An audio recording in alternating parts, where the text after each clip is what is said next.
ए ल है केटा हो सरस्वती पूजा नि आयो अब चन्दा उठाउन है अब चन्दा उठाउनुपर्छ पहिलाको जस्तो भव्य गर्नुपर्छ के जाने हेर्न चाहिँ चन्दा उठाउन जाउँ न के दाइ सबैतिर गयो अब कहाँ जाने ए मित्लेशको घर त बाँकी नै छ त साथी यो यो त व्यापारी पनि हो कन्टेन्ट क्रिएटर पनि हो यसले त अस्तिको पोहोर साल पनि धेरै पैसा दिएको थियो अहिले पनि धेरै पैसा दिन्छ कि हजुर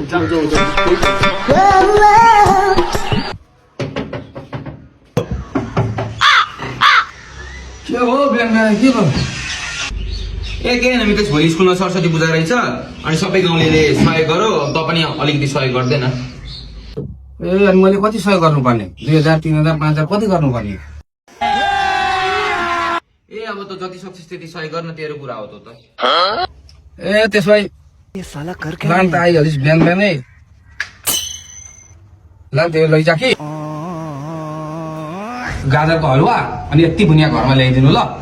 ए अझै 10 रुपियाँ देखि तेरो शाखा सन्तानलाई पुग्ने गरेर ल्याइदिन्छु साला तँलाई बिहेमा खाएको बोझो नि खाएको नि यति तँलाई भुजिया चाहियो बुनिया यति चाहियो यहाँ गाजरको हलुवा